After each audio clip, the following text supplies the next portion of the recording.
요한복음 5장 1절부터 18절까지를 한번 살펴볼 텐데요.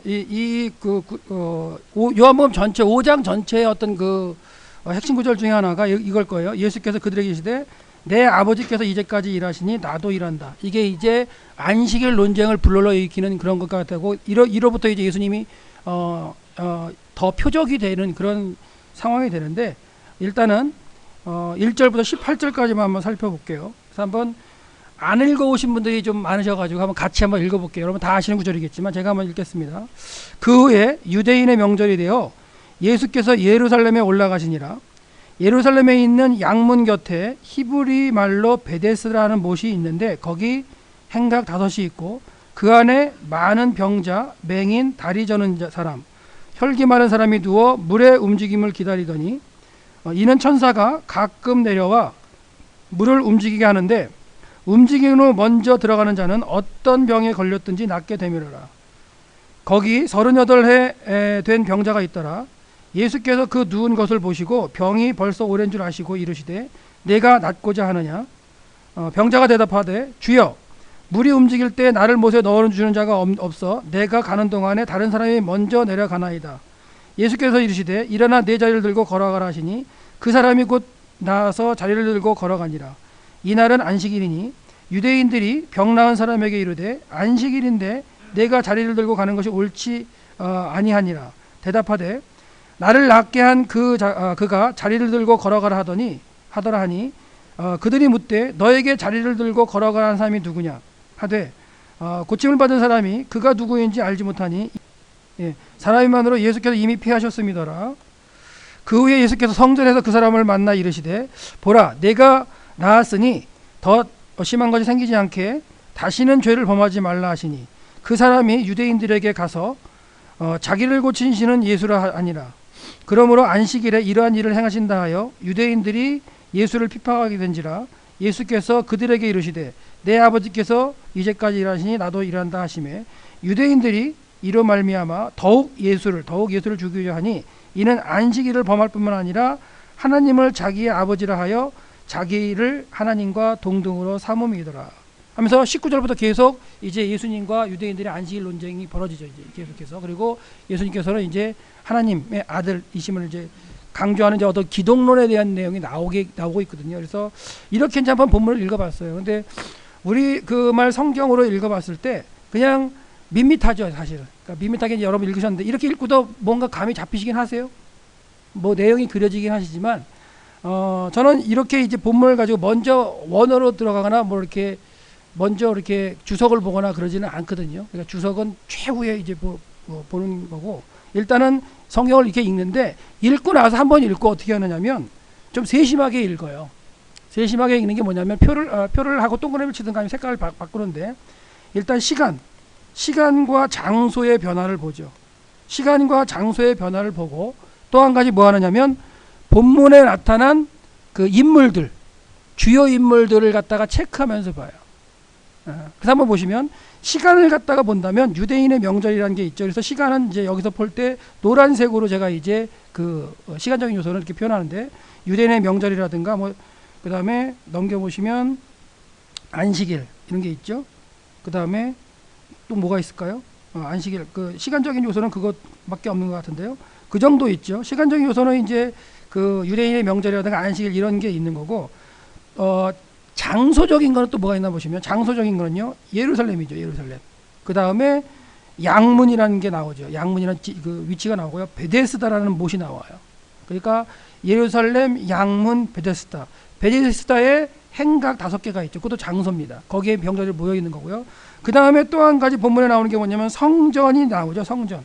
예수님께서 후에 성전에서 그 사람을 만나니까 성전이 등장하는 거예요. 그러니까 지금 있는 베데스다 못과 주변하고 성전은 이미 구분되어 있는 거죠. 그러니까 구분되어 있는 거예요. 본문에서. 그걸 이제 좀 가지셔야 되는, 그런 정보들을 이해하는 게 얼마나 중요하느냐? 중요합니다, 사실. 본문을 이해하는데. 그래서 시간적인 거, 장소적인 걸 한번 생각해 보고요. 그 다음에 이제 등장인물을 이제 보는데, 성경을 볼 때 하나님이 어떻게 행하시는가, 예수님이 어떻게 이제 일하시는가, 그게 본문을 볼 때 참 중요하기도 한데요. 여기서도 이제 예수님의 그 초점에서 본다면 예수님이라는 단어가 나오죠. 예수님이라는 단어가 나오고요. 그 다음에 예수님을 지칭할 수 있는 게 예수님 말고도 지칭할 수 있는 단어가 있죠. 병자와 유대인들의 대화 가운데 뭐 그가 병자가 이런 얘기를 하죠. 그가 자리를 들고 걸어가랬다. 그가 누구예요? 예수님이잖아요. 예수님이고요. 그러면 너보고 자리를 들고 가라고 한 그 한 사람이 누구냐? 이 사람도 예수님을 지칭하는 거고 누구냐? 그것도 결국은 예수님이죠. 그가 누구인지 알지 못한다. 예수. 이런 것들이 다 이제 예수님에 대한 어떤 얘기일 수가 있을 거예요. 그래서 예수 뭐 또 예수님 나오고 예수님께서 말씀하실 때 내 아버지라는 표현 가운데 내 아버지니까 내라는 해당하는 내용도 나죠. 나니까 예수님이시고요. 예수를 죽이고자 하느냐. 그다음에 자기를 자기의 친아버지라고 하여 자기와 동등된다. 이렇게 보면은 예수님에 대한 게 많이 나오죠. 지금 이름뿐만이 아니라 예수님을 지칭할 수 있는 그런 게 본문에 많이 나오고 있는 걸 볼 수 있어요. 그래서 어떻게 보면 등장인물 가운데 가장 주목이 될 수 있는 사람은 분은 예수님이실 수 있다는 거예요. 그렇게 한번 보시면 되겠고 또 한 가지 보시면 이제 예수님과 그 관계 가운데 이제 나오는 그 주인공 말고 뭐라 그러죠? 그 다음에 있는 사람을 갖다가 이제 그래도 조연들이지만 그래도 조연급 중에서 중요한 사람이 누구냐면 이제 그 38년 병자거든요. 그 병자도 나오죠. 그래서 보시면 38해 병자 된 사람이다. 이 사람이 있다는 거. 이게 이제 단서가 되고요. 여기에 이제 네가 낫고자 하느냐. 예수님 입장에서 이제 네가 낫고자 하느냐 이렇게 묻는 게 나오죠. 그 다음에 대답할 때 병자가 대답하는데요. 나를 못해 넣어줄 사람이 없다 얘기하면서 내가 가는 동안에 하면서 이제 자신을 갖다 표현하고 있고요. 예수님이 뭐라고 하시냐면 이르시되 일어나 네 자리를 들고 병자를 지칭하죠. 네 자리를 들고 걸어가라. 그 사람이 이 병자죠. 그 사람이 곧 나가서 자리를 들고 걸어가니라. 쭉 얘기하죠. 병 나은 사람 이게 그 병자고요.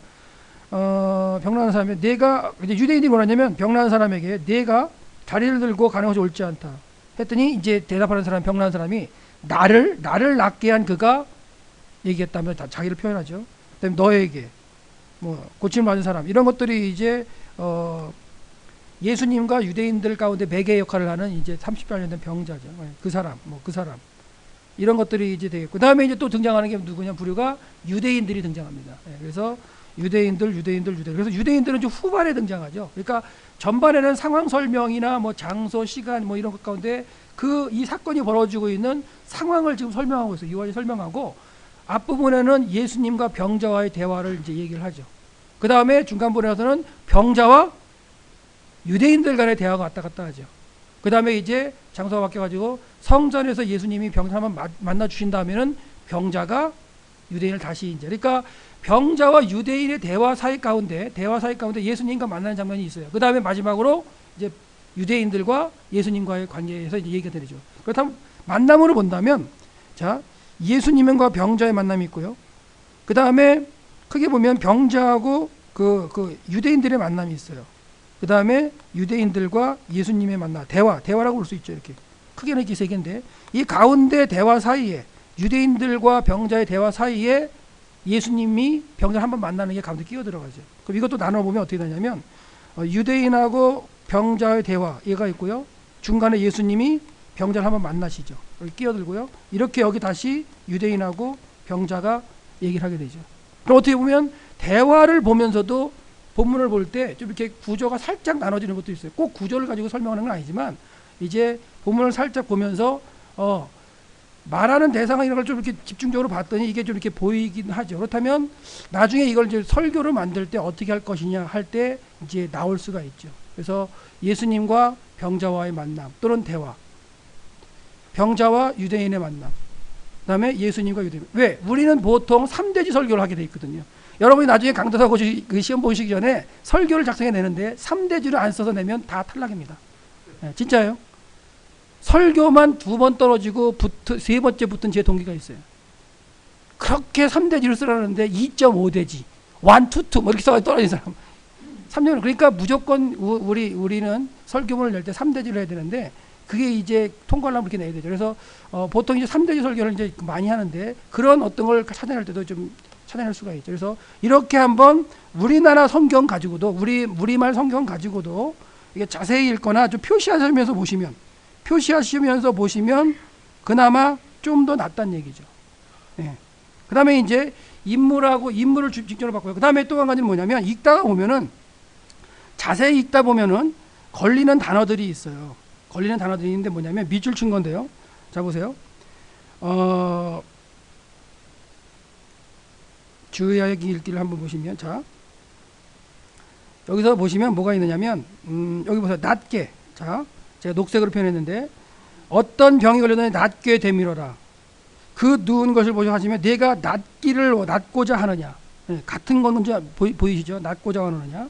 그 다음에 나아서. 네, 이거 같은 단어죠. 같은 단어. 지웠고요. 네, 나아서. 그 다음에 나은. 잘 읽고 낫게 한. 그죠? 우리나라 말대로 이게 같은 단어임을 알 수 있죠. 낫는다는 거. 그 다음에 또 하나 있을 텐데요. 없나요? 예. 예, 우리나라 말로 볼 때는 5개가 있네요. 5개가. 우리나라 말로 볼 때는 5개가 있는데, 여기서 끝나는 게 아니에요. 이제 이 상태에서, 그럼 우리나라 성경을 보니까 낫는다는 단어가 많은데, 그럼 이 단어가 과연 뭘까? 이때 이제 원어로 들어가면서 이제 관심을 가져도 돼요. 처음부터 원어를 보는 게 아니라, 왜? 우리나라 말로, 우리말로 보는 게 더 편하니까. 그러면, 이 낫는다는 게 무슨 말일까 해가지고 이제 한번 접근해 보시면 된다는 거예요. 네, 그렇죠? 그 다음에 또 한 가지 뭐 있냐면, 이 병자를 초점에 고치는 거에 초점이 있잖아요. 그러니까 낫는다는 것과 고친다는 게 같은 개념일 것 같은데, 낫는다는 표현과 고친다는 개념을 이 본문에 쓰고 있어요. 그래서 낫는다는 표현하고요. 여기 보시면 고침을 받은 사람이라는 표현이 나오죠. 고침을 받은 사람 표현이 나오고, 자기를 고친 이는 예수라 하니라, 이런 표현이 나와요. 그래서 이제 이렇게 봤을 때, 낫는다, 낫게 한다, 이런 단어를 갖다 이제 원어를 한번 살펴보려고 하고요. 그 다음 살펴보는 거고요. 고쳤다는 어떤 그런 의미 살펴보려고 해요. 비슷한 의미 같은데 약간 다르거든요. 그래서, 그렇다면 이제 그런 걸 가지고 이제 본문에 과연, 헬라어로 어떤 단어를 쓰고 있는가를 한번 보는 거죠. 그래서 이제 여기까지 한글 가지고 이렇게 작업을 한 다음에 집중적으로 찾아볼 것들 한번 보면, 이제 중요한 단어를 갖다가 이제 생각해 볼 수가 있어요. 다 원문을 보는 거 쉽지 않습니다. 그러니까 중요한 단어를 내가 원문을 볼 때 어떻게 할까 한다면 찾아보는 거죠. 그래서 딱 보니까 낫게라는 단어가 피기에스로 나오죠. 피기에스라는 단어를 써요. 똑같은 단어 썼다. 그래요. 그런데 이제 한번 가보죠. 예, 똑같이 썼어요. 여기 썼네요. 똑같이 피기에스 썼는데, 고침이라는 다른 단어를 쓰죠. 이어마이라고 썼는데, 여기 보세요. 자기를 고친이라고, 우리나라 말하는 고친이라고 번역을 했는데, 원어로 보니까 이게 피기에스예요. 그러니까 그렇다면 이 단어는 우리나라 말 번역이 잘못된 거죠, 사실은. 낫는다는 걸로 이렇게 와야 되는 단어겠죠. 낫는 단어. 그렇다면 낫는다는 게 어떤 의미가 있을까 하는 게 이제, 그래서 본문을 번역한 사람은 낫는다고 번역을 했는데, 이 낫는다는 단어를 갖다가 여러분이 한번 찾아보면 어떤 의미가 있다는 걸 있을 수 있고요. 그 가운데 나는 어떤 걸 취해서 본문을 볼 것이냐. 이제 그게 이제 어떻게 보면 이제 하나의 포인트가 되겠죠. 그래서 이렇게 보다 보면 주요 단어가 낫는다는 단어가 될 텐데, 이게 본문에 6번이 등장하는 거예요. 우리나라 말 성경은 몇 번이 등장하는데 5번 등장하는데, 원어로 보면 6번이 등장을 해요. 그게 형태가 이제 살짝 바뀌면서 쓰이는데요. 결국 이런 가운데 단어의 중요한 것들 찾아볼 수가 있고요. 그 다음에 이 본문에 또 중요하게 등장하는 게 안식이라는 단어가 중요하게 등장하죠. 3번 등장하는 것 같은데, 그렇게 해서 주요 단어를 이제 원어로 찾아보면은 그게 이제 해결점이 나올 수가 있죠. 그러니까 처음부터 나는 헬라어로 본문을 봐야지 해가지고 쫙 보는 거 좋아요. 진짜 좋은데 너무 힘듭니다. 진짜. 너무 힘들고, 그래서 번역은 번역도 우리나라 말 성경도 이렇게 잘 번역해 놓은 거기 때문에 다른 번역본하고 비교해 보면서, 한글 성경 여러 가지 있잖아요. 그러니까 그걸 비교하면서 체크를 해 놓으면, 반복되는 체크를 해 보면 그 부분을 좀 이렇게 어떤 단어가 주요하게 사용되는지 이제 알 수가 있다는 거. 그래서 결국은 그것까지 해보고 나서 분석할 단어가 이제 무엇일까 정리해 보면, 아까 얘기했죠. 시간을 나타내는 장소, 시간을 나타내는 단어, 장소를 나타내는 거. 그 다음에 주요 인물들에 대한 것들을 알아봐야 되겠다. 이렇게 되겠죠. 그 다음에 이제 주요 단어를 알아보고, 그 다음 이제 찾아볼 단어들은 뭐냐면 동사를 보시면 돼요. 동사에 의해서 이제 보시면 되는데, 동사를 이렇게 집중하다 보면 동사가 보이죠. 동사 형태가 어떻게 썼는가. 그래서 본문에 보면은 이제 우리나라 말 성경은 약간 좀 뭉뚱그려 설명이 되는데, 원문을 딱 보면은 이제 일어나라, 들어라, 걸어가라, 이게 명령형 3개로 쓰여진 걸 볼 수가 있어요. 누워 있는 병자에게 예수님께서 일어나라, 들어라, 내 침상을 들어라, 내 자리, 내가 있는 그 자리를 들어라. 그리고 걸어가라. 돌아다녀라. 이렇게 쓰인 걸 볼 수가 있고요. 물을 쓸 때 아까 이제 낮고자 원하느냐 했을 때 이 낮고자가 이제 뒤에서 그 설명을 드리겠지만 이 낮고자를 갖다가 번역본 가운데는 이제 뭐라고 읽냐면 온전하게 라고 쓰는 것도 있어요. 온전하게 된다. 그러니까 낫는다는 게 온전하게 된다는 거죠. 그래서 그 당시의 개념에 병이 들었다는 건 뭐냐면 죄가 있기 때문에 병 들었다고 생각하고요. 죄가 있어 병이 든 사람은 하나님의 성전에 올라갈 자격이 없어요. 부정하고 불결하고 완전하지 않기 때문에, 온전하지 않기 때문에.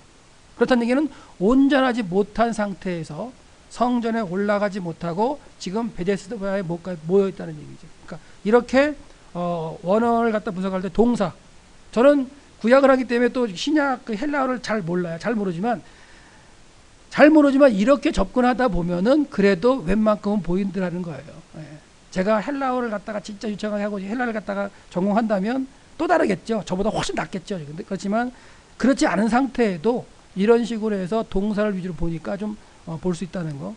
그래서 이제 그렇게 이제 정의해 나가서는 이제 본문을 갖다 이제 집중적으로 서기하게 되겠죠.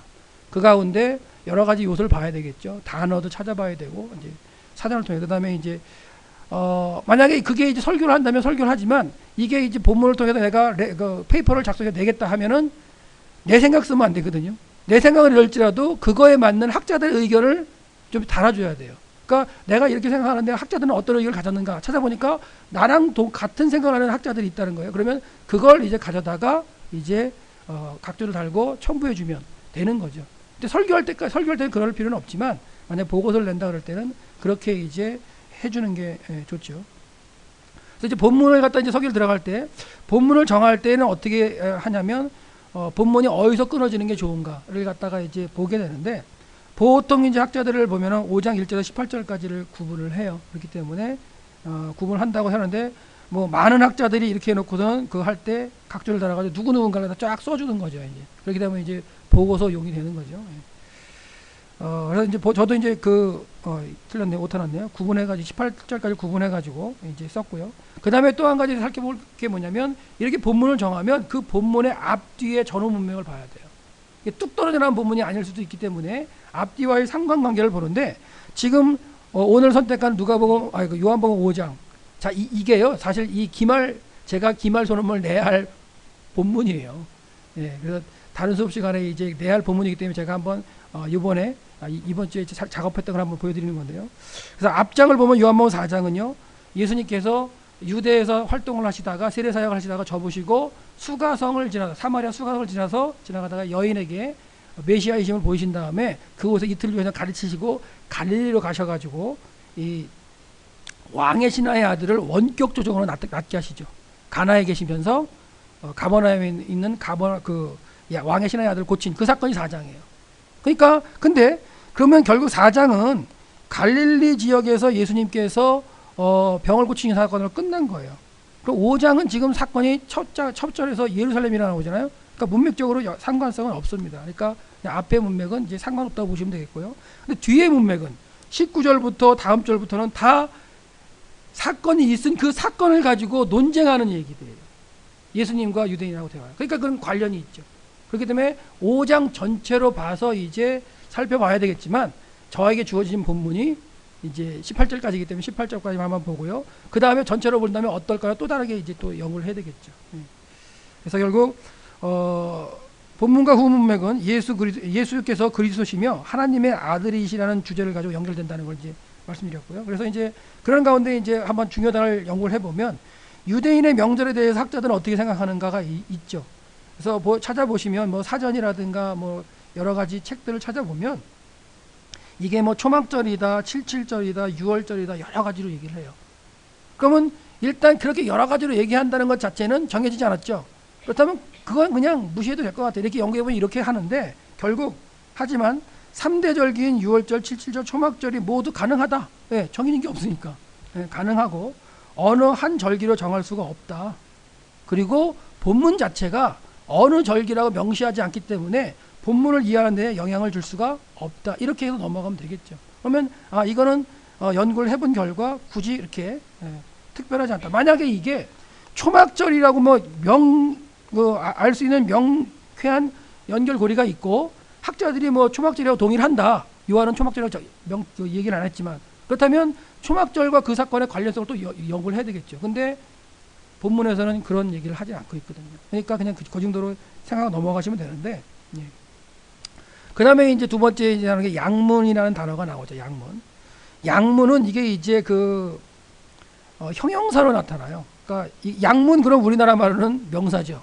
근데 본문에는 양에 속한 이런 형태의 형용사로 나타납니다. 근데 결국 많은 사람들이 이제 관사가 붙어가지고 명사화된 그 양문이라는 의미를 갖다가 이제 쓴다고 이제 동의를 합니다. 그래서 그 동의하는 것 가운데 양문이라고 이제 하는 게 대부분의 학자들이고, 그 다음에 그렇지 않은 사람도 있어요. 뭐 양의 시장 이렇게 보는 사람도 있고, 하여튼간 양문 옆에서 양을 갖다가 제사를 드릴 양을 갖다가 사거나 팔거나 했던 그런 곳이었기 때문에 그렇게 볼 수가 있겠죠. 그래서 이 양문을 통해서 이제 양문을 통하여 성전 제물로 드려질 양들이 성전 안으로 이제 들어가는 거예요. 그러면 성전 안으로 양들이 들어가는 그 양문이 있는 그 곁에 베데스다 못가에 지금 사건이 벌어지고 있는 거예요. 그러면 제물이 될 양들은 성전에 올라가잖아요. 병자들은 성전에 올라가요, 못 올라가요? 못 올라가고 있어요. 그러니까 본문은 그런 걸 얘기하지 않지만 당시의 정황이 그렇다는 거예요. 그러니까 베데스다에 모여 있으면서 병이 낫고자 하는 사람들의 목적이 무엇일까? 병이 낫고자 하는 것도 있겠죠, 단순히. 하지만 좀 더 생각해 보면 병이 나은 이유도 생각해 볼 수가 있어요. 내가 병이 나서 온전해지면 뭐 하겠다? 성전에 올라와서 하나님께 예배드리고 경배드리고, 그게 더 강할지도 모른다는 거예요. 낫고자 하는 소원이. 육신의 병이 낫는 것도 원할 수 있겠지만. 근데 그것이 어디서 벌어지느냐? 성전으로 올라가는 양문 곁에서 지금 벌어진다는 거예요. 근데 그 양문의 기능이 지금 말씀하듯이 이런 기능이 있다는 거예요. 제물용 양들이 들어가는 그 통로. 그러니까 제가 생각해 본다면 양들은 저기를 통해서 하나님의 전에 올라가서 제물로 하나님께 드려지는데 나는 온전치 못해서 병이 있어서 못 올라가고 있는구나. 이 병을 좀 나았으면 좋겠는데 하면서 어떻게 보면 그 전승 가운데 내려올 수 있는, 학자들은 전승이라고 얘기하거든요. 그러니까 물이 동할 때에 또 이제 거기 내려가서 나음을 받겠다. 그래서 그런 걸 갖다가 생각한다면 나았을 때 무엇을 하겠느냐를 또 한번 생각해 볼 수 있겠죠. 그래서 이제 양문이라는 게 결국 구약 성경에도 보면 느헤미야서에서 양문이 3번이 언급됩니다. 그래서 3번이 언급되는 이제 장면이에요. 그래서 성 모퉁이의 성문에서 양문까지는 금장색과 상인들과 중서였다. 이게 뭐냐면 포로를 갔다 와서 그 성벽을 만들 때 양문이라는 단어가 등장하게 되죠. 지도를 본다면 양문은 여기가 있어요. 이 양문 곁에 이제 베데스다 못이 이제 예수님 당시 때 못가로 만들어지는 거고요. 성전은 여기에요. 그러니까 성전과 이 베데스다 못과 그다음에 그 연결고리가 뭐냐면 양문이라는 거예요. 양문 옆이라는 거. 이런 정보들이 그냥 배경적인 정보들이 의미가 없지 않고 분명히 저는 의미가 있다고 생각하거든요. 여러분이 한번 그걸 한번 느껴보셨으면 좋겠는데. 그다음에 이제 베데스다라는 걸 갖다가 보시면 베데스다는 고고학적으로 발견이 되다 보니까 1888년에 이제 발견됐는데 발견된 당시에 벽에 뭐가 그려져 있냐면 불을 휘젓는 천사의 희미한 벽화가 있었답니다. 그러니까 초대교회는 그 자리가 이제 그 베데스다라고 이제 생각한 거라는 거죠. 그리고 지금은 고각적으로 파보면은 길이가 17m, 한 변의 길이가 17m가 되는 그런 연못이 2개가 있었다고 생각하고요. 5개의 행각이라는 것은 이렇게 17m 이렇게 2개가 이렇게 있는 거죠. 2개가 이렇게 있으면 하나, 둘, 셋, 넷, 5개 날일자 형태로 이렇게 있다고 보시면 돼요. 그래서 그 5개의 행각에 이제 병자들이 모여서 기다리다가 물이 동하면 내려가서 낫겠다는 얘기를 했고요. 그 다음에 이제 또 본문에 보면 히브리 말로 베데스다라는 말이 나온다 그러잖아요. 그 베데스다의 뜻도 여러 가지가 또 학자들이 얘기를 해요. 뭐 긍휼의 집이다, 그거 아니다 막 얘기하는데 하여튼간 브루스는 뭐라고 얘기하냐면요. 베트 에시다라고 말을 하죠. 베트 에시다라 해서 뿜어 나오는 곳이라는 얘기를 해요. 그래서 물이 동한다는 표현을 뿜어져 나온다. 그런 표현을 쓰는 거죠. 그래서 간헐천이라고 그러나요? 가만히 있다 물이 이렇게 팍 솟는 거. 그런 형태라고도 이제 생각을 하는데, 그거를 이제 동의를 많이 합니다. 그래서 쿰란에서 발견된 문서, 여기는 제가 안 집어넣는데 쿰란에서 발견된 문서를 보면은 그 얘기가 나와요. 지금 말씀드린 뿜어져 나온다는 그 어떤 쌍둥이 연못에 대한 기록이 나오기 때문에 일단 이 종지부 찍었다고 얘기를 해요. 그 브루스는. 그래서 결국은 이 베데스다가 지금 한번 보세요. 여기 베데스다가 있고요. 성전이 있고 이 사이가 이제 양문이 있겠죠.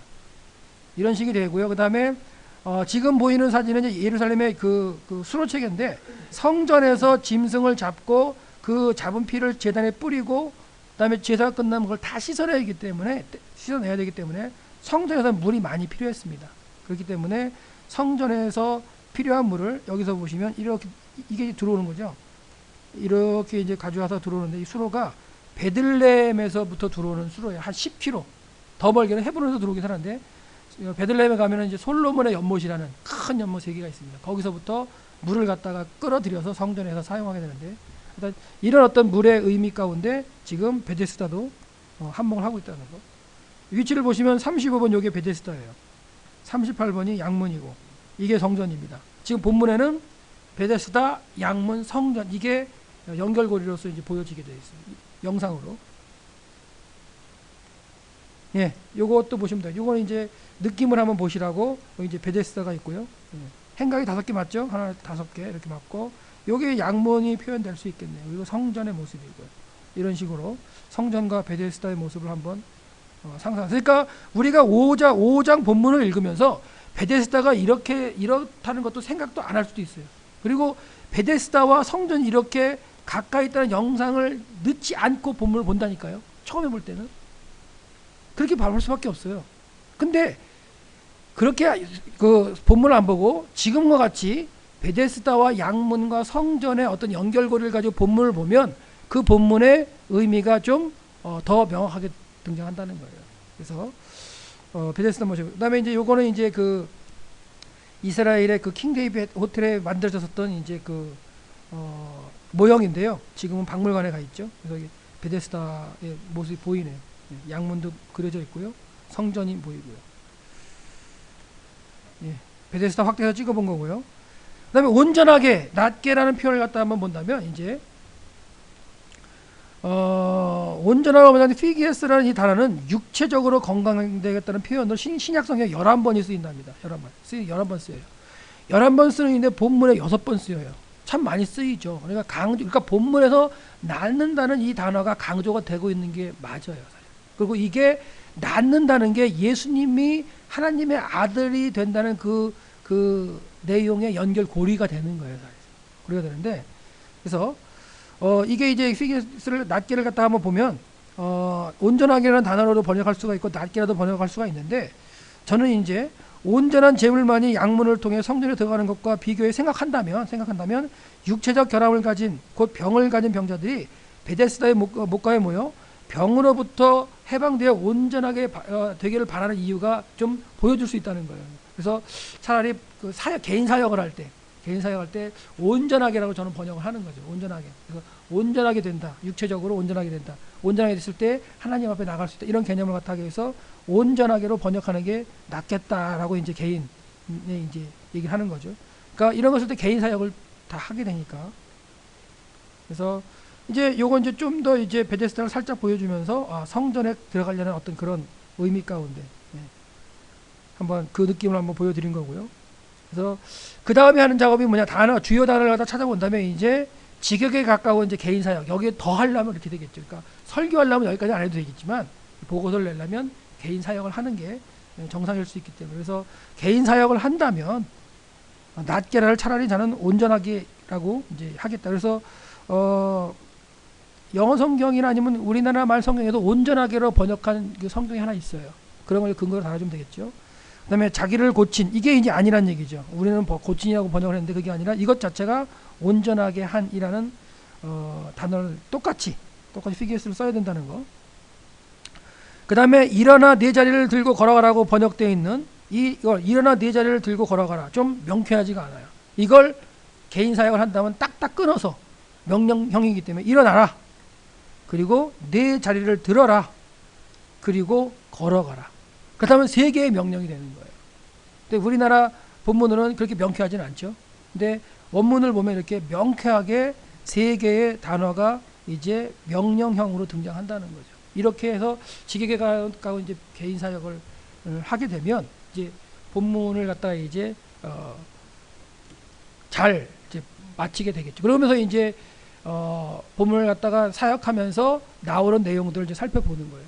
그럴 때 헬라 문법적인 요소가 약하기 때문에 할 수 없이 문법책도 봐야 되겠고, 뭐 그다음 주석이 들어올 수 있겠죠. 주석이나 학자들은 어떻게 생각하는가, 그 여러 학자들의 이제 그 내용들을 다 보시면 되겠는데, 처음부터 주석 같다고 하지 않고 이게 차례차례 단계를 밟다 보면은 뭔가 그래도 내가 생각하는 것과 학자들이 생각하는 게 이제 비교해 볼 수가 있어요.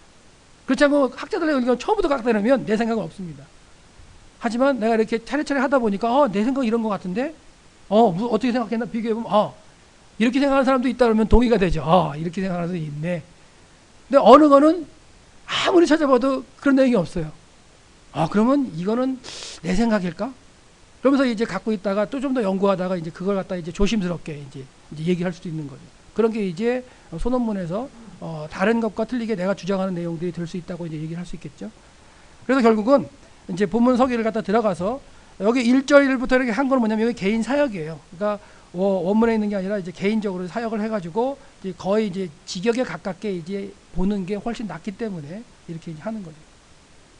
이런 단어들이죠. 그러니까 그 후에라는 단어도 원문대로 직역을 하면 이것들 후에 이런 표현이라는 거죠. 그래서 이 후에, 그 후에, 그러면 이것들 후에, 그러니까 이러한 것들 후에 뭐 이런 표현인데, 그게 어떤 의미가 있는지 그건 또 이제 더 해봐야 되겠지만, 그런 것처럼 이렇게 그 원문에 가깝게 한번 해본다는 거. 그 다음에 예루살렘에 올라가셨다라는 표현이 나오는데요. 예루살렘에 이제 그 절기 때 예루살렘의 모습이고요. 그렇다고 제가 이 사건을 6월절이라고 생각하는 건 아니에요. 그냥 이거는 하나의 그 절기 때 올라온 사람들의 그려놓은 형태를 갖다 보여드린 거고요.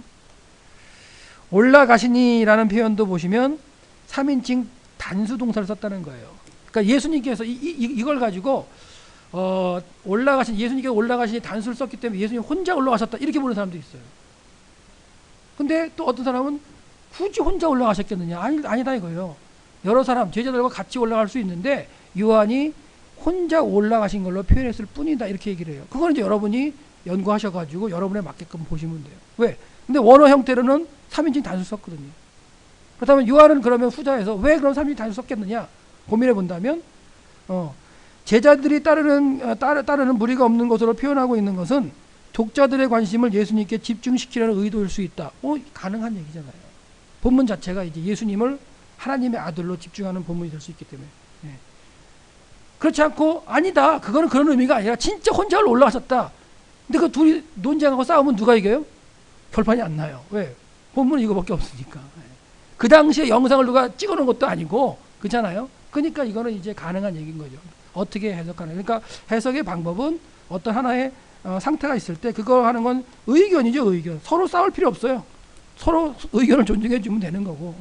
그런 가운데 그 대신 저는 개인적으로 후자를 생각하는 거죠. 요한이 혼자 올라간 것, 예수님을 좀 이렇게 하려는 거. 그러니까 어떤 학자의 의견에 동의한다는 것도 이제 표현할 수 있어야 되겠죠. 그 다음에 올라간다는 표현은 문자적으로 맞죠. 지난번에 한번 계속 보여드렸지만 예루살렘은 올라가는 것, 그렇죠? 성전에 올라간 노래들이 있듯이 올라가는 거기 때문에 직접적으로 올라간다는 표현은 맞고요. 물이 동한다는 표현도 이제 여러 가지로 이제 얘기를 하는 거 있어요. 아까 솟아오르다, 뿜어져 나오다, 원문 자체 그런 뜻이 있다는 거. 그래서 이제 예루살렘에서 올라가는 사진들 이렇게 살짝 한번 보시면 진짜 올라가게 되는 과정이죠. 유대 광야를 올라가는 모습이고요. 성전 자체에서도 올라가는 모습이 보여지는 거 되겠고요. 올라간다는 표현들 한번 그림을 한번 봤고, 예루살렘 양문 곁에 히브리 말로 베데스라는 못이 있으니 거기 행각 5개가 있다. 그래서 여기도 마찬가지예요. 재밌는 게 동사를 좀 집중해서 뭐라 그랬는데 있으니라는 현재형 동사를 쓴다는 거예요. 있었다가 아니에요. 그러니까 요한이 쓸 때 요한이 복음서를 기록하면서 이미 요한 때에는 베데스다나 그 예루살렘 성전이나 이런 성이 무너진 상태거든요. 사실 어떻게 보면. 그러니까 무너진 상태이기 때문에 무너졌다고 보는 게 정상일 수가 있겠죠.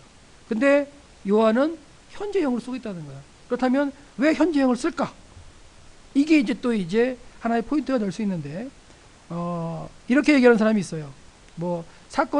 예를 들어 보세요. 현재형 동사를 사용하는 건 독자로 하여금 역사적인 현장 속에 동참할 수 있도록 그렇게 하는 거다. 또한 요한이 자기의 기억 속에 있는 그 생생함을 표현하는 거다. 이렇게 하는 사람도 있어요. 그렇다면 그 현장을 좀 더 리얼하게 보여주기 위한 하나의 뭐 시도다 이렇게 얘기를 할 수 있다는 얘기죠. 예, 요 구절하고 요 구절하고 이제 그 같은 얘기를 두 개 말씀드렸어요. 그 다음에 그 3절에 보면 이 안에 이제 병자들이 많이 있다는 거. 예. 그리고 아까 말처럼 동사, 기다리로 번역된 동사를 보면 현재 분사를 써가지고 계속해서 기다리고 있는 거. 그런 형태가 이제 보여진다는 거 하고요. 그 다음에 4절에 보시면 이제 요거는 이제 가끔 천사가 내려와서 이제 물을 이제 끓게 한다고 이제 표현을 하는데요. 이거에 대해서 이제 보통 학자들은 민간 신앙이나 전설로 생각하는 사람들이 있습니다. 예, 있고요. 그 다음에 천사가 직접 내려 물을 동하게 했다는 거.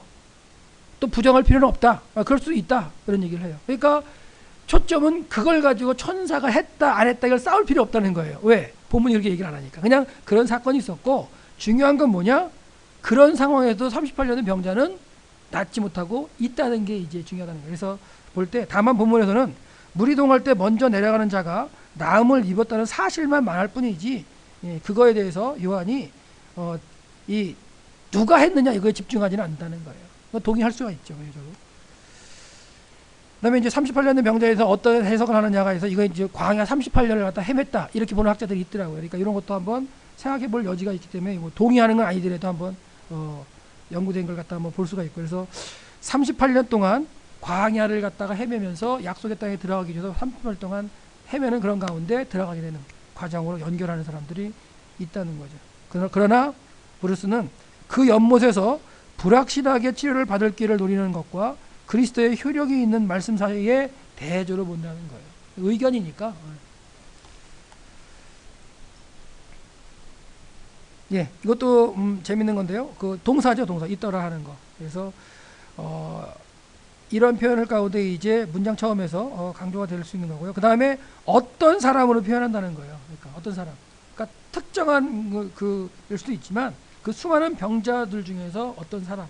그래서 저는 이걸 이제 그러니까 원맨이 아니라 그러니까 한 사람, 어떤 사람이라고 이제 이야기한 게 왜 그러느냐 했을 때 한 사람의 관심을 모시는 건 뭐냐면 누구나 그 한 사람이 될 수 있다는 의미가 있을 수 있을 것 같아요. 그러니까 예수님의 눈에 들어온 그 한 사람. 그리고 그 한 사람의 관심을 보이시지만 그 사람이 어떤 병에 걸렸는지는 또 몰라요. 본문은 그걸 말하지 않아요. 주목하지 않습니다. 그러니까 한 사람, 38년 동안 병을 가진 그 한 사람이 집중하고 그 한 사람을 예수님이 만나시고 찾아가시는 그게 이제 있고요. 그 다음에 38년 된 병자가 그의 병이 죄로 인한 결과로 되었다는 암시가 이제 14절에 보면 나오죠. 다시는 더 큰 죄를 범치 마라. 그러면서 더 큰 일이 있지 않도록 죄짓지 마라 이런 말씀하시는 것처럼 본다면 그리고 당시에는 죄의 결과로 병이 있다고 생각을 했거든요. 통념상. 근데 복음서의 다른 구절에 가보면 예수님께서 또 그렇게 얘기 안 하시는 것도 있죠. 10장이 9장인가요? 9장에 그 날 때부터 소경된 사람 고칠 때는 누구의 죄도 아니다 이렇게 말씀하시니까. 그 다음에 이미 예수님께서 병이 오는 걸 아셨어요. 이 아신 거에 대해서 그도 마찬가지로 어떻게 보느냐. 예수님의 신적 본성으로 신수가는 아셨다. 뭐 이런 표현을 쓰고 있어요. 그 다음에 예수님께서 물어보시죠. 네가 온전케 되기를 원하고 있느냐 이런 표현 가운데 이 동사가 개인의 의지를 이제 반영하면서 물어본다는 거예요. 동사 자체의 의미가. 그래서 개인의 의지를 갖다가 물어봤을 때 병자가 대답을 하죠.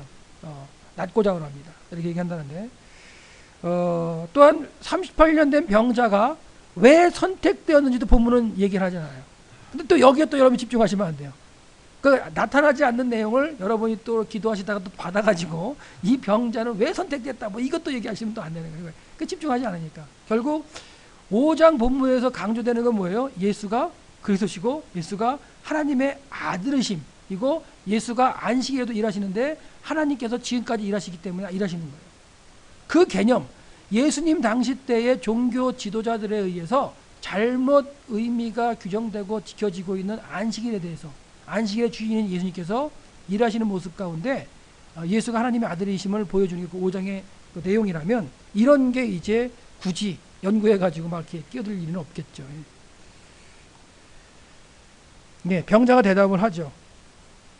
결국 이 병자는 당시에 그 사람들이 물이 동할 때 먼저 들어간 사람 낫는다는 그걸 이제 확신하고 있는 사람이죠. 그래서 기다리고 내려가려고 한다는 거. 그래서 이 사람은 분명히 당시에 어떤 그 베데스다에서 벌어지는 일들에 대해서 확실한 믿음이 있는 거예요. 그러면서 내가 내려가고자 하는데 못 내려간다, 이런 표현을 하고 있어요.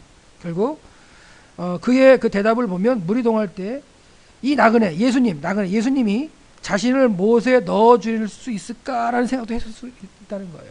왜? 나를 못에 넣어줄 사람이 없어 내가 낫지 못하기 때문에, 온전하지 못하기 때문에 혹시 당신은 뭐 이럴 수 있는 거죠.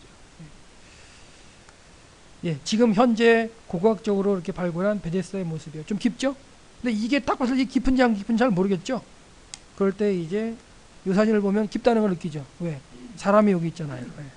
그렇죠? 이 사람하고 비교를 해보면 상당히 하긴 예수님 시대에는 좀 그 아래 지층에 있겠지만 하여튼간 안락교회 옆에 이렇게 베데스다의 모습으로 이렇게 나와요. 그러니까 남쪽 부분의 일부를 좀 발굴한 모습이고요.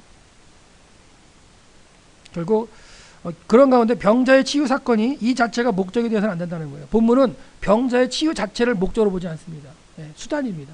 그 나은 수단을 통해서 예수님의 어떤 걸 갖다 보여주려는 거기 때문에, 병자가 고침을 받은 것은 이후에 나오는 예수님의 신분에 대한 논쟁의 지렛대 역할을 한다, 이렇게 이제 얘기를 하는 거죠. 하지만 다른 사람은 또 다른 얘기도 한다. 그런 것도 그에 대해서 학자들이 어떤 생각을 하고 있는가도 이렇게 넣어줄 수 있겠죠.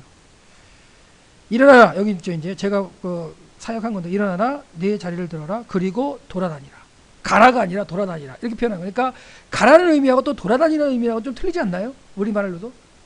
그러니까 우리나라 성경에 가라고 표현이 됐는데 원문을 보니까 그래도 돌아다니라고 표현하는 게 더 나을 것 같다는 생각을 해서 결국 일어나라 명령이 되어 있고요. 근데 일어나라는 이 명령은 30년 된 병자가 누워있는 상태에서는 그 사람에게 통용될 말은 아니죠. 아닌데 결국 인간의 생각을 뛰어넘어야 하는, 병이 낫는 것에 대해서 뛰어넘어야 하는 준엄한 명령이 되는 거예요. 그리고 그 명령에는 순종으로밖에 반응할 수밖에 없다는 거예요. 순종으로 반응하면 낫는 거고요. 근데 그 다음 구절에 뭐라고 하냐면 곧 일어나라는 단어가 나오죠. 유디스. 곧. 마가가 많이 쓰는 곧이라는 단어를 지금 요한이 여기서 곧이라는 말을 넣으면서 명령에서 곧바로 이제 그 실행되는 모습을 갖다가 보여줍니다. 일어나라는 단어가 쓰여 있고요. 그 다음에 들어라. 들라. 아이로. 들어라. 들어 올리다. 뭐 메고 가다. 이런 의미인데요. 그가 누워있던 그 침상. 그 침상 그래도 침대, 뭐 우리 그 큰 거 생각하시면 안 되고 매트리스 정도 들 수 있는 거니까 그 정도로 생각하시는 게 좋고요. 그 다음에 걸어가라고 쓰인 단어 자체가 본다면 이제 돌아다니라, walk around, 돌아다니라, 그런 표현이라는 거예요. 그러니까 어떻게 보면 병에서 놓여서 확실하게 나았다는 증표가 될 수 있죠. 병에서 나았기 때문에 들 수 있는 거고 돌아갈 수 있는 상황이 되기 때문에, 이게 유대인에게 안식일 논쟁을 불러일으키기 위해서 예수님께서 일부러 들고 가라 그랬다, 이렇게 말하는 사람도 있어요. 근데 그게 아니라 병이 완전히 치유되었다는 걸 하나의 보여주기 위한 방법일 수 있겠죠. 들고 가라 하는 그런 것들. 결국 계속해서 돌아다니는 의미의 명령을 하셨다는 거. 근데 이 단어는요 11절과 12절에서 병자와 유대인들 대화 가운데 각각 써요. 그러니까 뭐냐, 들고 돌아다니는 거, 그것이 안식일날 하지 못할 일이다, 이런 얘기예요. 근데 재미있는 건 뭐냐, 병자가 치유된 것 가지고 논쟁하는 게 아니에요. 병자가 치유된 것 가지고 논쟁하는 게 아니라 들고 돌아다니는 것 같은데 이제 안식일을 범했다고 얘기하는 거예요. 그게 논쟁거리가 되죠. 예. 이 사건은요, 가버나움에서 중풍병자 고치는 사건, 4명의 친구들이 와가지고 데리고 와가지고 그 4명의 친구의 믿음을 모시고 예수님께서 고쳐주는 사건 가운데 거의 비슷한 내용이 나오죠. 여기도 보면 일어나라, 너희의 내 자리를 들라, 이렇게 나오죠. 들어라, 그리고 가라. 여기는 가라고 번역했네요. 왜? 단어가 틀리니까. 그래서 중풍병자는 그냥 가라고 말씀하신 단어를 썼는데 오늘 본문에서는 돌아다니라는 단어를 썼다는 거. 그리고 또 한 가지 차이가 있다면 마가복음의 그 중풍병자는 내가 죄사함을 받다는 확신을 주셨지만 오늘 본문 5장에서는 그런 본문을 안 하죠. 그리고 나중에 성전에 다시 만나셔가지고 다시 당부하는 말씀이 있어요. 그건 뭐냐면 그 당부는 이 사람이 유대인을 만나서 자기를 고친 이가 누군가를 갖다 고민하게끔 만들고, 그래서 성전으로 오셔서 다시 만나셔서 당신을 드러내신 다음에 이 병나은 사람이 확신을 하게 되죠. 확신한 가운데 다시 그 종교들한테 가가지고 나를 고친 이는 예수라고 정확히 고백하는 그런 과정 가운데 이제 내용이 진행되기 때문에 중풍병자의 얘기하고는 살짝 틀린 게 나타나죠. 그래서 그 자리를 들라 그리고 걸어가는 명령에 대해 안식일을 범함으로 유대인들에게 도전하기 위한 행동으로 보는 학자들이 있다는 거예요. 근데 그것은 어떻게 보면 그 사람의 육체가 온전하게 되었다는 걸 갖다가 보여주기 하나의 징표. 주변 사람들이나 많은 사람들에게. 그러니까 다 낫다는 건 뭐냐면 그럼 그걸 낫게 하는 이가 누구냐? 이거에 관심이 있어야 되는 거예요. 어떻게 보면. 이 병자를 고치고 이 38년 된 병자를 그 병에 놓게 한 그 이 사람이 누구냐? 이 사람의 신분이 뭐냐? 이 사람은 어떻게 된 사람이냐? 이거에 관심이 있어야 되는 건데 그게 아니라 안식일을 범하게 하는 애가 누구냐? 이렇게 접근해 버리는 거죠. 관심 자체가 틀리죠. 그러니까 관심의 대상이 틀려요. 병자를 고쳐 생명 문제를 갖다가 그 관심을 두는 게 아니라 안식일을 범한 문제, 자리를 들고 걸어가는 문제, 이거에 이제 집중해서 대화하는 게 유대인들의 이제 관점, 종교지들의 관점이죠. 근데 이제 이 사람이 이제 얘기를 하게 보세요. 이게 그 사람이 곧 온전하게 되어 그 자리를 들고 걸어갔다. 그런데 그날은 안식일이었다. 그래서 이 안식일을 갖다가 이제 강조를 한다는 얘기를 하는 거죠. 그래서 이 본문 가운데 안식일에 일어났다는 걸 강조를 하게 되는데, 또한 곧이라는 표현이 예수님의 주인은 점진적인 것이 아니라 즉시라는 어떤 그런 걸 갖다가 볼 수 있다는 얘기를 써봤고요. 온전하게 되었다는 건 아까 말씀드렸고, 그다음에 안식일이 그날 안에 있었다 이렇게 번역할 수 있는 건 안식일에 강조점이 있다는 거예요. 안식일에. 그래서 안식일에 그 생명 살리는 문제를 하셨을 때 어떤 초점으로 이제 유대인들과의 어떤 관계성을 가질까 해서 안식일이 강조되려는 하려는 그런 의도가 있었기 때문에 이 사실은 분명하게 안식일에 병 고치는 사실이었다는 거예요. 그 마가복음에 중풍병자 고친 거는 그 안식일 논쟁이 없잖아요. 안식이라는 단어도 없고 그러니까. 근데 이 5장은 정확하게 안식일에 있어요. 그래서 아까도 말씀드렸지만 병자의 치유 사건 자체가 목적이 되어서는 안 된다는 거. 다시 한번 나오면. 그다음에 그렇게 얘기를 하니까 유대인들이 얘기를 하죠. 유대인들이 병 나은 사람에게 이르되 안식일이다. 오늘은 안식일이다. 안식일인데 그렇기 때문에 옳은 일이 아니다. 네가 자리를 들고 자리를 옮기는 거죠. 그러니까 자리를 들고 옮기는 거. 그러니까 일어나는 것 자체는 병을 고침 받는 거잖아요. 그 문제는 상관이 없어요. 들고 돌아다니는 게 이제 안식일이기 때문에 안 된다는 거예요. 여기에 등장하는 유대인들은 일반 유대인이 아닌 당시 예루살렘의 종교적 권위를 지닌 그 종교제도라고 생각하는 게 대부분의 생각들이에요. 동일하고요. 근데 이때 안식일의 의미가 뭐냐면 장로들의 유전을 따라 안식일에 할 수 없는 39개의 조항의 규례를 만들어 놨어요. 그러니까 하나님께서는 10계명 가운데 안식일에 일하지 말라고 말씀하셨는데 그 안식일에 일하지 않는 게 어떠한 종류가 있을까 해서 39개의 조항을 만들었다는 거예요. 그건 누가 만든 거예요? 장로들, 사람의 유전을 만든 거예요. 그걸 만들어 놓고 그걸 예수님께 대는 거예요, 지금. 이 병자에게 대는 거고. 그러니까 안식일 날 병자를 고치거나 이런 것 자체는 문제가 안 됐어요, 당시.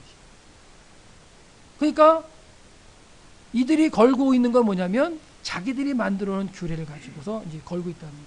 그래서 그 조항 중에 39번째 조항이 뭐가 있냐면 물건을 옮기는 거에 대한 조항이 39번째 조항이에요. 그래서 이 조항에 의하면 사람이 집에서 쓰는 깔개를 옮기는 것도 안 돼요, 집에서. 그래서 보시면 39개의 조항 중에 이렇게 있어요. 안식일에 하지 못할 일들 많죠? 씨를 뿌리지 말라, 밭 갈지 말라, 곡식단을 묻지 않고, 털 깎지 말라, 굽지 말라, 빨래하지 말라, 뭐 때리지 말라, 뭐. 그러니까 안식일은 안 맞아요, 그렇죠? 재밌죠? 하여튼 별거 많아요. 그러니까 채찍질도 못하죠. 근데 예수님은 채찍질을 맞으셨나요, 안 맞으셨나요? 안식일날이 아니죠. 예수님은 그때가 안식일날 전날이래요. 잠깐 제가 착각을 했습니다. 생각해 볼 때. 그 다음에 이제 매듭을 짓지 말라, 매듭 지은 것을 풀지 말라. 이게 결국은 지금은 어떻게 전체적으로 정의를 해보면 상태를 변화시키는 걸 일이라고 보시면 돼요. 그렇게 규정을 합니다. 상태를 변화시키는 거. 꺼진 불을 끄는 거 일이고요. 꺼져 있는 걸 켜는 거 일이고. 그러니까 요즘은 어떻게 보면 이런데요. 시동이 걸려있는 차를 운전하는 건 일이 아니랍니다. 근데 시동을 거는 게 일이랍니다. 그러니까 이 정도니까. 그러니까 지금도 안식일 논쟁에서 이렇게 얘기하는 거예요. 그러니까 지난번에 한번 말씀드렸나요? 휴지를 안식일 날 자르는 게 일이 아니냐. 이게 왜 안식일 날 화장실 가야 되잖아요. 큰 일을 보고 처리를 해야 되는데 이걸 자르는 게 일이냐 아니냐. 일이라고 결정났어요. 그러니까 그걸 또 잘라놔야 되는 거예요. 안식일 되기 전에. 이런 것들이 지금도 고민을 해, 이 사람들이. 근데 이미 예수님 당시 때 이렇게 일에 대해 규정을 해놨는데 39번째 보면 한 집에서 다른 집으로 물건을 옮기지 말라. 이 조항에 걸린 거예요, 지금. 이 병자가. 이걸 들이대면서 왜 안식일 날 하지 못할 일을 하느냐. 이렇게 되는 거죠.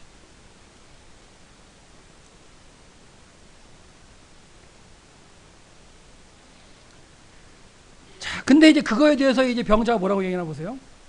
그러나 그들에게 대답하여 나를 온전하게 한 그가 이제 온전하게 했어요. 일어나는데 그 다음에 뭐라 한 거예요? 너의 자리를 들고 가라 그랬다는 거예요.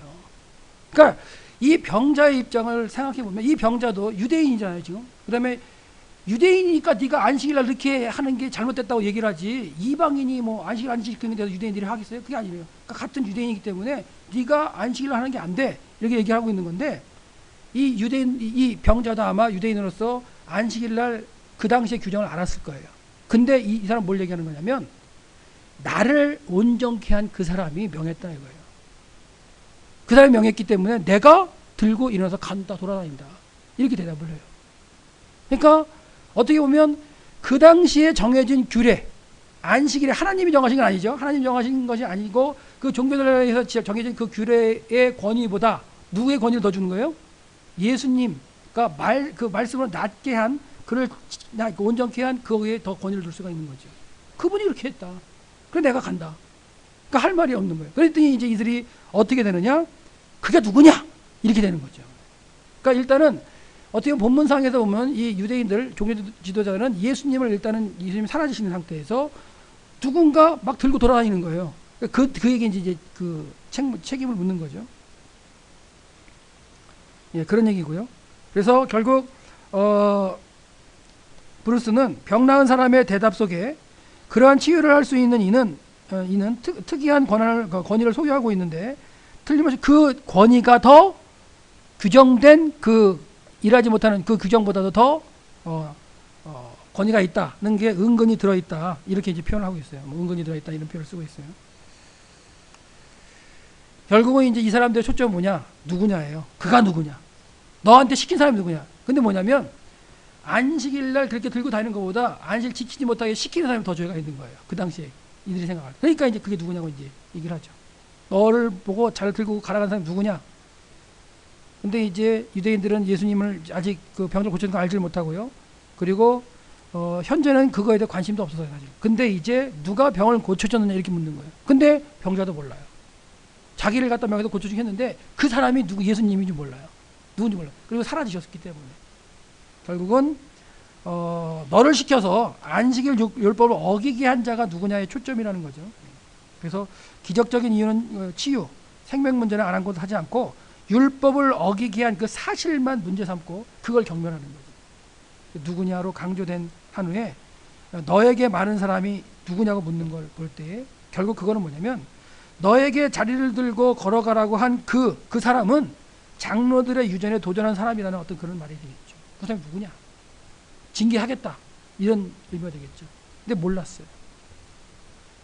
그 상황에서 이제 일단은 끝나죠. 끝난 다음에 성전에 올라와서 이제 만나는 장면이 나오는데 이 병자가 성전에 올라간 것은 병 고침을 받은 자가 종교적인 감동을 받고 감사의 제물을 바치기 위함이라고 말하는 학자들이 있습니다. 그렇게 얘기를 하고요. 예수님께서 거기서 성전에 만나신 다음에 다시는 죄를 범치 말라고 말씀을 하셨다는 거.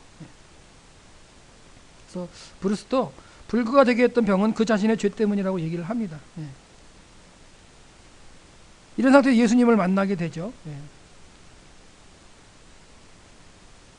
그 얘기를 지금 하고 있어요. 그래서 성전에서 만나셨고 그에게 이르시되 뭐라냐면 보라 내가 나았으니 온전케 되었으니 이것도 이제 온전케 되었으니로 제가 봐야 되는데 더욱 비참하게 일이 발생하지 않게 하라 이렇게 얘기를 하시죠. 넘어가고요. 그래서 결국은 이제 성전 안에서 어딘지는 모르죠. 성전이라는 표현이 있기 때문에 일단 성전 벽 넘어서의 뭐 이방의 뜰이건 뭐 여인의 뜰이 어딘지는 알 수 없지만 성전에서 그 병자를 다시 한번 만나신 다음에 이제 당부하시는 말씀이 됐고요. 성전의 어느 부분이 되겠죠. 양문 그 베데스다는 이쪽에 부분이 있었겠고요. 양문을 통해 이렇게 들어오지만 이렇게 들어오진 않았겠죠. 어떻게 보면 남쪽에 와서 정결을 시하고 이렇게 들어가서 우리가 배웠던 대로 이제 그런 하나님께 제의를 드리기 위해서 올라갔겠죠. 결국은 이제 성전에서 만나서 자기를 고친 사람이 누구라는 걸 알았어요.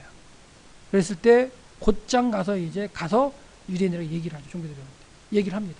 이 얘기를 안 해도 되죠. 사실은 나를 예수님이 고쳤구나 이렇게 되는데 가서 얘기를 하죠. 근데 이 가서 얘기한 걸 어떤 학자들은 이 사람이 잘못했다 이렇게 얘기를 하기도 해요. 근데 잘못됐다기보다도 어떻게 보면 이 사람 가서 얘기한 게 뭐냐면 저는 자기를 고쳐준 사람이 예수라는 걸 증거한다고 생각하는 거예요. 그런 게 많거든요. 그러니까 체험을 한 사람은 안식일 논쟁에서 자기가 죽게 될지라도 나는 예수가 고쳤다고 얘기를 하거든요. 성경에 보면 대부분 다. 그러니까 체험한 사람의 고백이라고 볼 수 있는 거죠. 그래서 어떤 주석가들은 그의 행동이 은혜를 모르는 배은망덕하는 행위라고 얘기를 합니다. 비난하기도 합니다.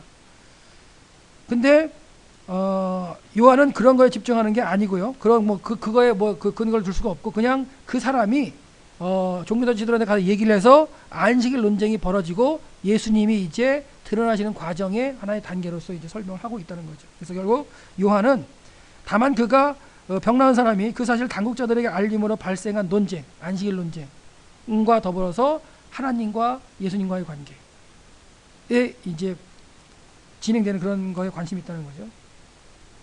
그리고 이 때문에 유대인들은 예수를 핍박하게 되었다. 그러니까 안식일에 이런 일을 행한다 그래서 그러니까 안식일에 이러한 일을 행하신다 하여는 뭘까요? 아까 얘기했던 병 고치는 것 자체는 아닐 수 있어요.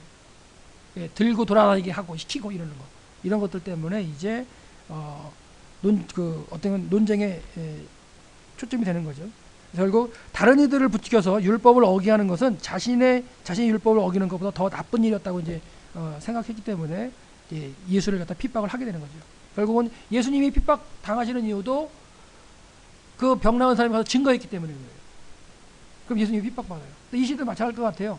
믿는 사람들이 예수를 증거하다 보면 그게 또 예수님이 핍박받는 하나의 대상이 될 수도 있겠지만 그래도 증거를 해야 돼요. 예수님 그리스도에 의해서. 그래서 병자가 지금 이렇게 외치고 있는 모습을 볼 수 있고요.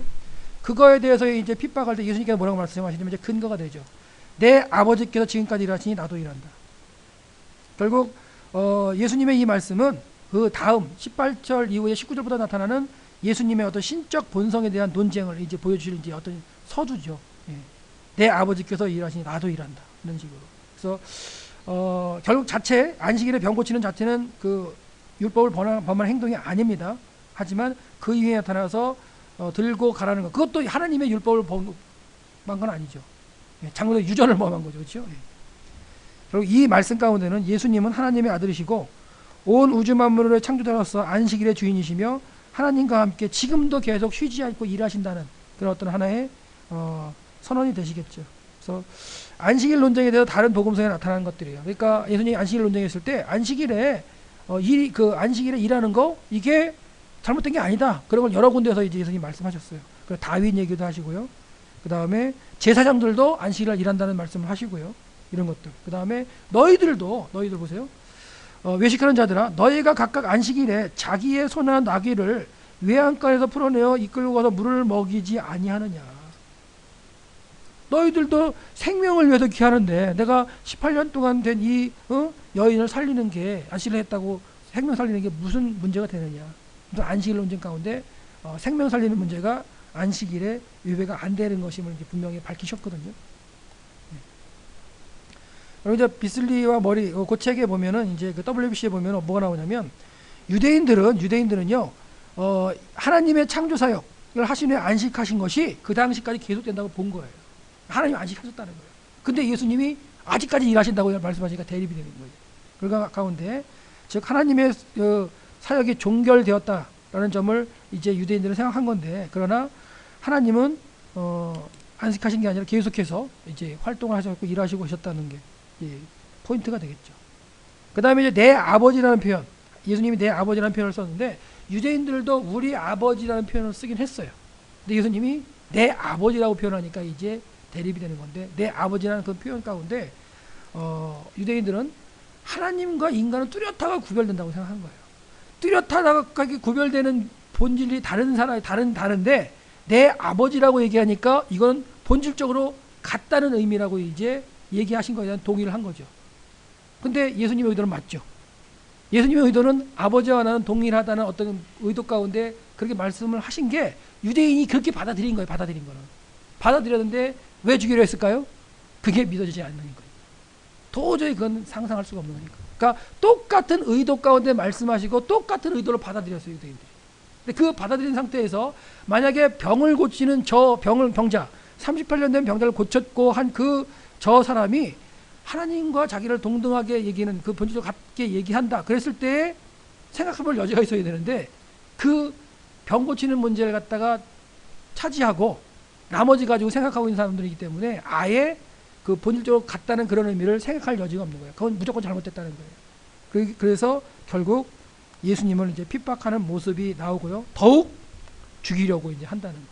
결국 친아버지라고 말하므로 하나님과 동등하게 만들었다는 그것 때문에 더욱 죽이고자 하는 거예요. 그러니까 예수님도 본질적으로 의미 있는 말을 던지셨어요. 그리고 종교 지도자들도 똑같은 의미로 받아들였어요. 근데 허용이 안 된 거예요. 용납이 안 돼요. 그래서 예수님을 이제 핍박하게 되고 계속 그 19절부터 이제 예수님과 이제 계속 이제 논쟁이 벌어지게 되는 건데요. 결국 예수님께서 하나님을 당신의 친아버지로 표현한 것은 하나님에 대한 유일무이한 관계를 지적하며요. 그다음에 두 분의 관계를 본질적으로 이제 명백히 하려는 것이라고 이제 볼 수 있을 텐데 그걸 동의를 못하는 거죠. 결국 이렇게 해서 이제 본문을 보시면 1절에서부터 18절까지의 그 내용을 갖다 이렇게 해서 이제 보시면 이걸 갖다가 이렇게 연결하고 어떻게 이제 설교할 것인가 또 다른 문제죠. 본문을 분석을 해보니까 그런 본문의 장면들이 이제 머릿속에 쫙 이제 연상이 되실 거예요. 그럼 과연 이걸 가지고 이렇게 연구한 걸 가지고 어떻게 이제 또 설교를 할 것이냐 했을 때 여러 가지가 있겠지만은 가장 먼저 해야 할 거는 뭐냐면 가장 핵심이 되는 걸 갖다가 이제 설교를 해야 될 것 같아요. 그런 가운데 이제 또 다르게 또 본다면 어떨 것인가 해서 할 수 있을 것 같은데 하여튼간 일단은 이 본문에서는 예수님이 어떤 분이신가에 대한 게 이제 초점이 되어야 될 것 같고요. 그래서 만약에 만들어 본다면 저는 이렇게 생각을 하죠. 그러니까 예수님과 일단 병자와의 어떤 생각의 차이 가운데 어떤 생각을 쫓아갈 것이냐를 갖다가 이제 한번 해주고요. 근데 병자가 생각이 바뀌죠. 그렇죠? 자기를 고쳐주시고 예수님한 태도가 바뀌었기 때문에 그 병자가 하는 생각이 유대인의 생각과 대립이 되죠. 대립이 되는 가운데 누구의 생각을 쫓아갈 것이냐. 결국 마지막으로 예수님의 생각과 유대인의 생각이 달라지죠. 결국 사람의 생각, 사람의 방법과 하나님의 생각, 하나님의 방법이 다르다는 거예요. 병자는 물에 제일 먼저 들어가야 낫는 거고 예수님은 그게 아니야. 내 말을 믿으면 살아. 그러니까 방법적인 문제가 다르고 생각하는 것 자체가 다르죠. 안식일날 병 고치는 것 자체가 잘못된 게 아니라는 생각, 하나님께서 일하신 게 한다는 생각과 안식일날 일하는 게 잘못됐다는 그렇게 생각하는 생각, 그게 대립이 되죠.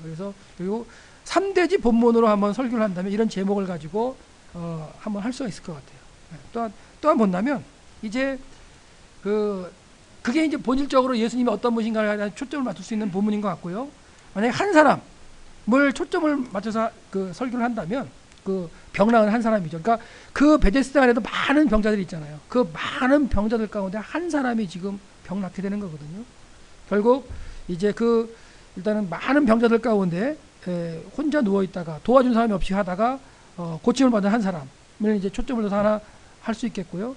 이 사람이 결국 찾아오신 예수님에 대해서 이제 순종을 해서 낫게 되는 그런 사람.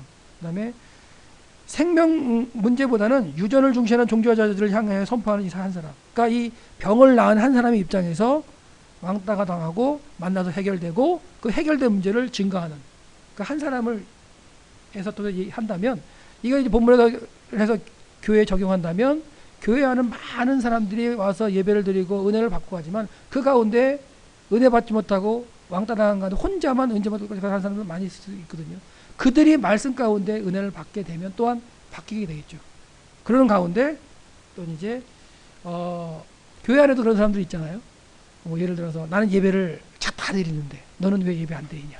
그러니까 어떻게 보면 예배 드리는 횟수 가지고 압박하시는 분들, 그렇죠? 아니면 뭐 이렇게 직위, 뭐 장로, 권사 이런 어떤 직분 가지고 또 이렇게 압박하시는 분들 있을 수 있잖아요. 그러니까 그런 어떤 본질적인 문제를 갖다가 이제 어떤 말씀으로 인해서 반응해서 치유하고 그 가운데 이제 할 수 있는 그 한 사람의 초점을 맞춰서, 그러니까 많은 무리들 가운데 모여서 예배를 다 드리지만 그 가운데 그 고독한 성도가 있다는 거예요. 자기 문제가 있기 때문에. 그 문제 해결점은 뭐냐? 내 생각으로 해결하는 게 아니라 결국 뭐로? 하나님의 말씀, 예수님의 말씀으로. 그러니까 생각을 바꾸라는 얘기죠. 그러니까 도저히 일어날 수 없는데 일어나야 되고요. 들 수 없는데 들어야 되고 돌아다닐 수 없는데 돌아다니는 방법이 하나님의 방법이에요. 근데 사람은 그게 아니죠. 이렇게 하면 될 것 같은데요. 이렇게 해주시면 돼요. 이미 다 해결할 방법을 가지고 와서 그걸 기도하죠. 그리고 그걸 해결해 달라고 그러죠. 예. 그게 아니라는 거. 그걸 갖다 한번 얘기를 할 수 있을 것 같고요. 한 가지 더 본다면 본문에 세 종류의 사람이 있는 것 같아요. 그러니까 이거 3대지 설교를 할 때 이제 이런 거고, 저는 그렇게 3대지 설교는 안 합니다. 하면은 그냥 이야기식으로 해서 쫙 하고 이제 그 마치는 그런 스타일인데, 만약에 세 종류의 사람 들어서 3대지를 한다면 베데스다에 찾아오셨어요. 찾아오셨잖아요. 근데 그 중에 만나는 사람은 한 사람이에요. 나머지는 못 만나죠. 그렇죠? 네, 그런 거. 그러니까 아무리 같이 예배를 드릴지라도 하나님을 만나게 되는 사람은 각자 한 사람일 수 있다는 거. 그 다음에 예수님의 권위를 인정하고 나음을 입은 한 사람일 수 있죠. 그 다음에 그런가 보면은 이제 생명 문제보다는 유전을 중시해서 하나님의 그 의도를 오해한 사람들. 자, 이 세 사람들 가운데 가장 신앙이 있다고 생각하는 사람 누구예요? 자기들이 신앙이 가장 크고 잘한다고 생각하는 사람 누구예요? 세 번째 아닌가요? 그렇죠? 세 번째예요, 세 번째. 이 사람들은 자기네 신앙이 제일 대단하고 크다고 생각하는 사람들이에요. 그리고 이 사람은, 두 번째 병 나은 사람은 진짜 포기하고 좌절하고 아무것도 못하고 그렇게 낙심해 있는 한 사람인 거예요. 근데 그 사람을 찾아가서 예수님 만나요. 그러니까 어떠한 위치에 있는 곳에서 예수님을 만나느냐가 문제인 거죠. 이 사람들이 신앙이 좋은 가운데 예수님을 만나면 더 날 나위 없이 좋죠. 근데 오히려 예수님을 만나지 못하고 대적하는 무리에 서는 거고, 진짜 낙심하고 아무것도 없고 다 깨어지고 없는 그런 모든 것을 포기한 그 사람이 예수님을 만났을 때 예수님으로부터 이제 구원함을 받는, 그렇죠? 병남을 받는 그런 어떤 관계 가운데 온전하게 돼서 하나님의 성전, 당시에 이제 하나님의 성전에서 예배드리는 게 가장 최고의 가치일 수도 있으니까 그런 어떤 자리에 간 거고요. 이 사람들은 하나님 앞에 예배를 드린다는 그런 명목을 가지고 지키고 율법을 갖다 지키려고 하고 장을 유죄를 지키는 사람들이었지만 오히려 예수님을 하는 일에 대적하는 사람도 있고요. 그 다음에 이 사람들은 뭐예요? 같이 모여 있지만 만나지 못하는 사람들이에요. 같이 예배를 드리고 있지만 말씀의 은혜로 만나지 못하는 사람들도 있지 않나요? 그 수가 적을 수 있지만은 같은 공동체 안에서 같은 메시지를 듣고 같은 말씀을 듣지만 그 말씀에 초점을 맞추지 못하고 이렇게 예수님을 만나지 못하는 사람들이 있었다는 거예요. 그래서 이렇게 세 가지 종류의 사람들로 또 이렇게 과연 나는 어떠한 사람일 것이냐로 한번 해봐도 될 것 같아요. 또 여러 가지 나올 수 있을 것 같아요. 사실 그 가운데. 그러니까 본문을 한번 이렇게 연구를 해 놓으면, 한번 이렇게 집중적으로 연구를 하면 몇 편 계속 시리즈를 할 수 없지만 준비가 돼서 한번 예를 드린다면, 저는 신대원 다니면서 일주일에 한 번씩 이렇게 본문을 연구했어요. 사실은 일주일에 한 테마씩 본문 연구를 해가지고 쌓아놨죠, 사실. 그래서 그렇게 하는 것이 그래도 학교 다니면서 한 30개 내지 35개 정도를 만들겠더라고요. 방학 때 또 안 하니까. 그러니까 학교에 있으니까 이제 책 보면서 이제 할 수 있기 때문에 그렇게 만들어놨는데, 하여튼간 그런 것들이 만약 여기 1학년이 계시고 2학년이 계신다면 한번 시도 한번 해보세요. 그리고 제가 했던 방법을 좀 보여드린 거예요. 한글 성경을 열심히 읽어도 보일 수는 있다는 거예요. 이거 이상한데? 그러면 이제 출발점이에요, 이게. 요거 좀 찾아봐야 되겠는데? 그럼 출발점이라는 거예요. 무턱대고 원어도 안 되는데, 원어 뭐 잘하는 사람이면 괜찮겠지만 원어도 안 되는데 무조건 원어 펴놓고서 그냥 막 낑낑대지 마시고. 그게 제가 했던 방법이에요. 그 가운데 제가 한 거는 뭐냐면 배경. 이 시간이 이제 성경시대 사회문화 시간, 배경 시간이기 때문에 그 성경시대 사회문화를 통한 배경을 듣고 보니까 틀리다는 거예요. 베데스다에 모여있는 그 사람들이 왜 모여있는가? 당연히 병 나려고 모이는 건 맞지만 그게 아니라 좀 더 너머의 생각을 할 수 있겠더라고요. 왜? 성전 벽을 넘어서 뭐가 있어요? 아니, 벽 하나 넘어서 뭐가 있어요? 성전이 있어요. 아마 성전에서 이때도 6월절 절기 때문에 많은 사람들이 성전에 와서 막 북적북적 하고요. 막 나팔 불면서 절 예배드리라고 막 제사드리라고 하는 그 나팔 소리 듣는 상황이에요. 지금 사람들이. 나팔 소리 다 들어요. 옆에서. 소리는 넘어오니까. 그러는 가운데 자기들이 들어가지 못하는 그런 그 패배감 아닌가요? 온전히 못해서 나가지 못해. 그런 어떤 그 뼈저리게 느끼기가 가장 밑바닥에 있을 그곳에 예수님이 찾아가신다는 거예요. 그리고 그곳은요, 병단에 모인 것은 일반 종교 지도자 유대인들은 안 찾아갈 거예요. 아마. 제가 볼 때는 그 찾아갈 리가 없다고 생각을 해요. 유대인을 만난 것도 병 나은 사람이 들고 돌아다니다가 다른 곳에서 만났지 베데스다 자체에서 만났다고 보지 않거든요. 그렇다면 이제 여러분이 배경을 보시니까 예루살렘 당시에 예루살렘 모습을 좀 더 보시니까 그런 걸 생각할 수 있는 여지가 있겠다는 거예요. 그걸 없이도 본문을 볼 수 있지만 그런 어떤 배경적인 사회 문화적인 요소, 안식일 문제, 안식일 그러면 여러분은 어떤 생각하세요? 39개 규정을 해놓고 그렇게 지켰다고 생각하셨나요? 여태까지? 그렇게는 안 하잖아요. 그냥 안식일은 일하지 않는 거 이렇게만 생각하지 그 당시에 이렇게까지 규정을 해놨다는 걸 생각 안 했잖아요. 근데 이미 책에 다 그렇게 연구해서 나왔기 때문에 그런 걸 좀 더 본다면 그 본문을 좀 더 나의 것으로 만들 수가 있고요. 그렇게 된다면 이 본문에 대해서는 이제 자신이 있죠. 설교를 할 때도 어떻게든 활용할 수 있는 방법이 될 것 같아요.